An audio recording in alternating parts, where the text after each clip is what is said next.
Für die nicht wissen, von was ich rede, die findet man da bei Archiv 1, 2, 3, 4 und 5. Mittlerweile gibt es schon 5 Archive dazu auf der IG-Page. Und ich gehe da mal ab und zu gerne die alten Sachen durch, die alten Stories, um einfach mal ein bisschen schauen, wo jetzt der Stand ist, beziehungsweise was man irgendwie von diesen alten Stories noch mitnehmen kann, so für die Gegenwart oder für die Zukunft. Der ist jetzt auch vor 64 Wochen entstanden. Das ist jetzt eine von der älteren Aussagen gewesen, die da mal getroffen worden ist.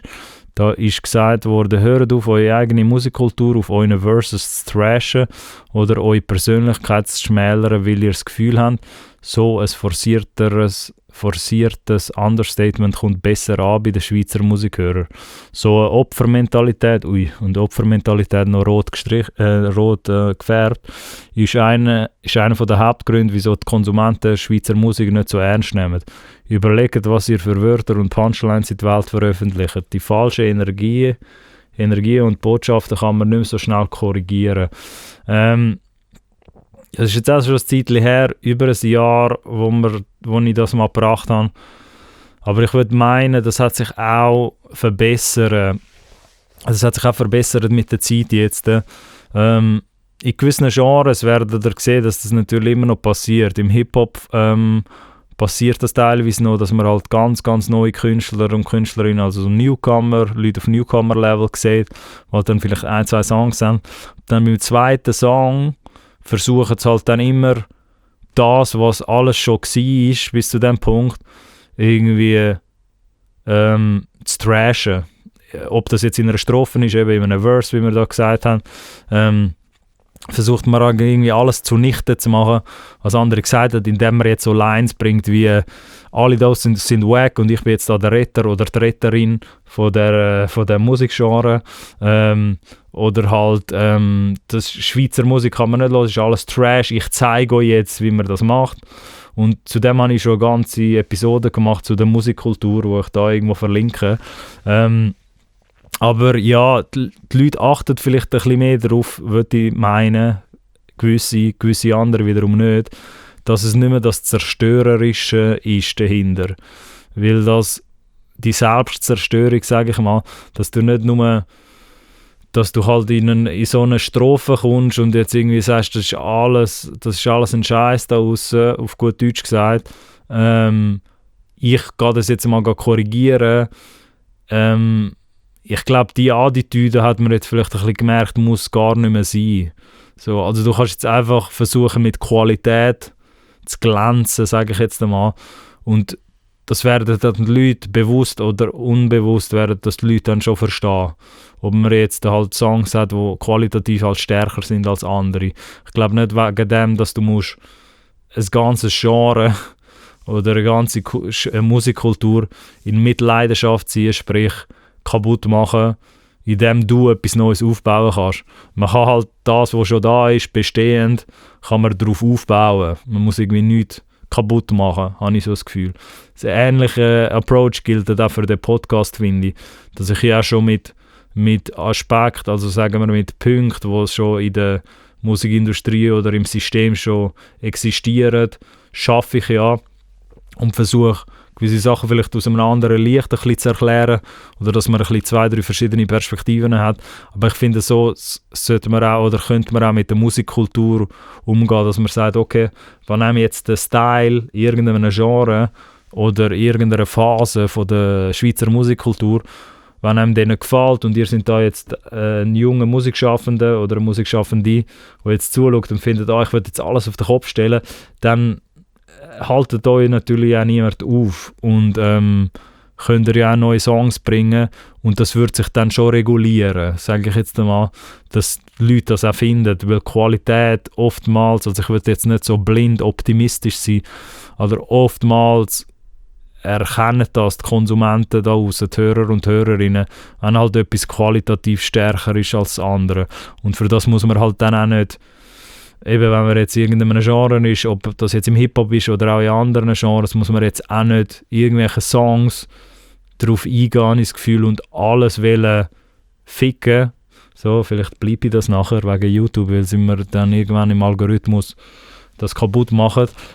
Oder halt alles einen Scheiß finden, sage ich jetzt mal, nur, dass man selber besser steht mit dem eigenen Song. So, man kann wie so ein bisschen darauf aufbauen und nachher kann man irgendwie das so spielen. Wenn man jetzt die Fuck-You-Mentalität hat, dann hat man halt die Fuck-You-Mentalität, aber dann finde ich, sollte man das auch voller Hahn durchziehen. So. Dann dürfen wir auch wie so, dann gibt's in dem Sinn kein Zurück, finde ich, dass man da irgendwann einmal vielleicht Statements wieder retournieren, wenn man merkt, egal in welchem Genre, ob das jetzt im Hip-Hop ist oder Pop oder irgendwo, wenn man sich halt jetzt anstellt und sagt, okay, ich räume da jetzt mal auf, muss man natürlich auch mit diesen Konsequenzen können rechnen, dass halt irgendwann Leute einen werden versuchen zu testen, sage ich jetzt einmal. Und das als zweiter Punkt, den ich geschrieben habe, mit die Opfermentalität, ist einer der Hauptgründe, wieso die Konsumenten Schweizer Musik nicht so ernst nehmen.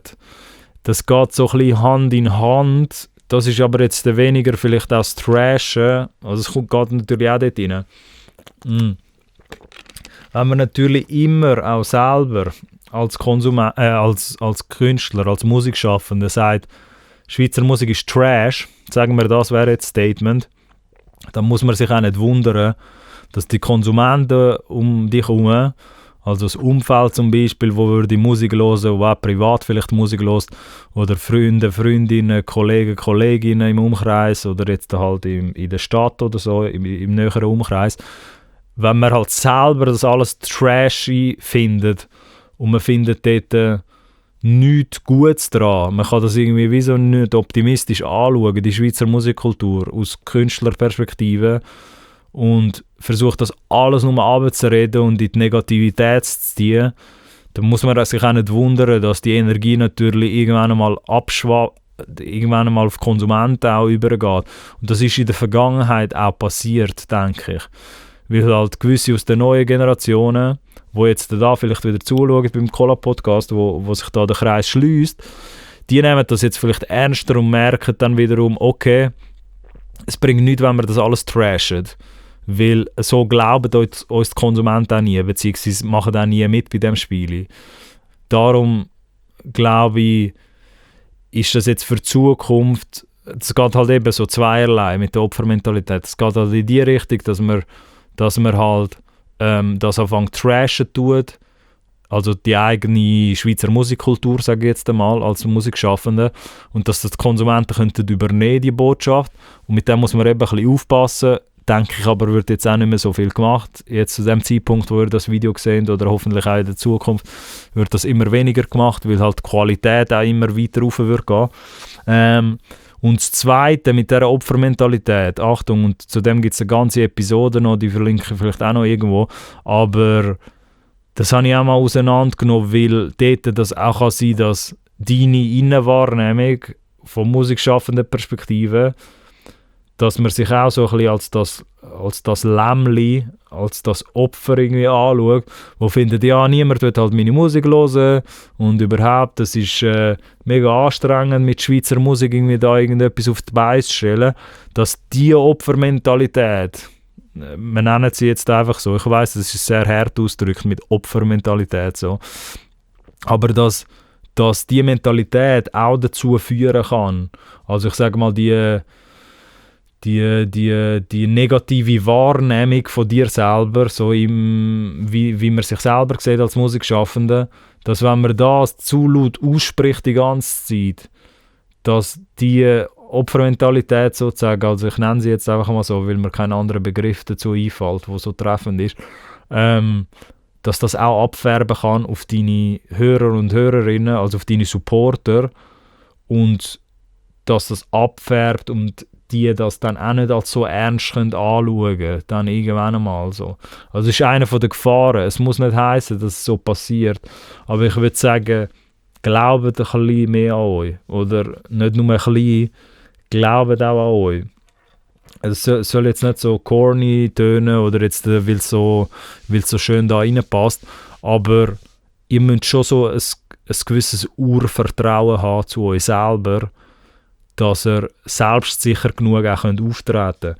Und mit selbstsicher genug meine ich auch nicht etwas vorfaken, wenn ihr halt nicht in einer Phase sind, wo ihr euch jetzt stark fühlt und irgendwie wollt zeigen, was ihr könnt, dann müsst ihr das jetzt auch nicht forcieren oder müsst ihr jetzt auch nicht den Hampelmaga spielen oder die Hampelfrau, sage ich jetzt einmal, und da ein Bild aufzeigen, wo ihr nicht sind.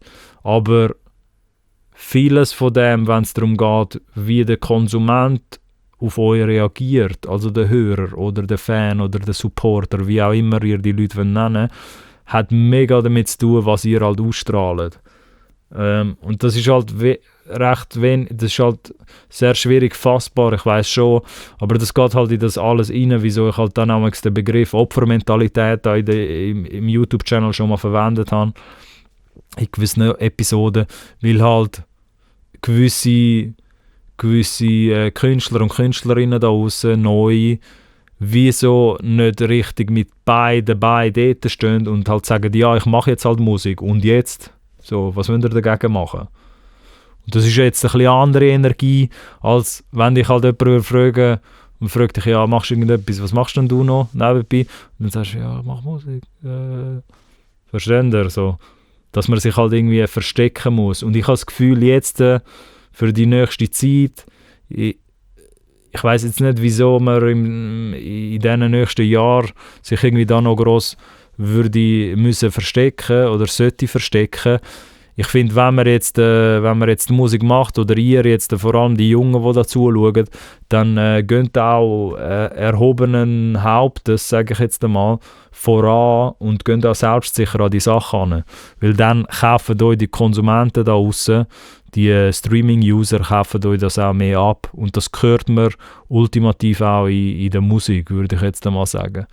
Aber ja, das mit den Versus-Trashen passiert jetzt vielleicht hoffentlich nicht mehr so.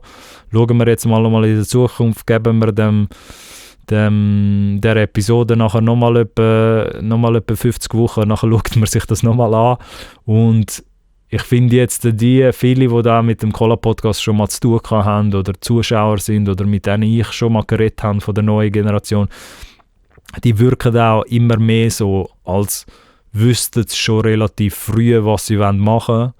Also nicht musikalisch vielleicht, dort findet man sich noch oder sollte man auch noch experimentieren und es ist auch gut, dass man experimentiert, aber ich würde sagen, dass man sagt, dass man in eine Bio, ja nicht in eine IG-Bio, weil das kann man schnell mal, das ist jetzt ein falsches Beispiel, finde ich. Ich wollte sagen, dass man halt dort nachher stolz irgendwie in eine IG-Bio nimmt, ja, ich bin Künstler oder Künstlerin, aber das macht viel, würde ich sagen. Aber dass man jetzt an einem Stammtisch sitzt mit Kollegen, Kolleginnen und dass man jetzt halt auch als junge Person oder halt auch in der Schule, so Gespräche habe ich auch schon gehabt, mit gewissen Künstlern in gewissen Tagen, dass es ja auch so weit ist, dass man jetzt in der Schule mitbekommt, wenn man jetzt noch in der Lehre ist oder so und selber Musik released, dass halt nachher die Mitschüler das ja auch würden mitbekommen oder die Studenten, Mitstudenten und dass man halt also Tisch, also Mittagstisch oder Abendstisch, sage ich jetzt mal, was darum geht, dass man jetzt kann sagen, okay, man ist Künstler oder Künstlerin, dass man das auch wie so stolz nach vorne bringen kann, würde ich sagen. Also das würde ich euch zumindest wünschen, dass ihr das in Zukunft so machen könnt, weil für das gibt es ja natürlich auch ein bisschen den Podcast da, dass man sich alle gegenseitig ein bisschen motivieren kann und dass ihr auch seht, es gibt dort noch einen Weg nach oben. Oder Weg nach oben klingt dann immer so ein bisschen blöd in so einem Kontext, aber es gibt dort halt einen Weg für euch, dass ihr irgendetwas daraus machen könnt. Für die Leute, die halt sich nachher wirklich irgendwann Musiker, Künstler oder Künstlerin schimpfen wollen. Und mit dem würde ich jetzt nicht sagen, dass ihr den Business-Aspekt braucht, für das, dass ihr euch Künstler oder Künstlerin schimpfen könnt, aber dass ihr auch irgendwann vielleicht könnt sagen, für die halt die Ambitionen haben, okay, wollen professionell irgendetwas machen in der Musikkultur, in der Schweizer Musikkultur. Von dem her, der Post jetzt, bin ich zufrieden, steht immer noch so ein bisschen, müsste man sich jetzt anschauen in Zukunft, was da noch passiert. Aber ich sage mal, ich lasse euch da der Richter sein von dieser Aussage und dann schauen wir mal, was in Zukunft da noch ist. Und ja, glaubt euch, würde ich sagen. Peace out.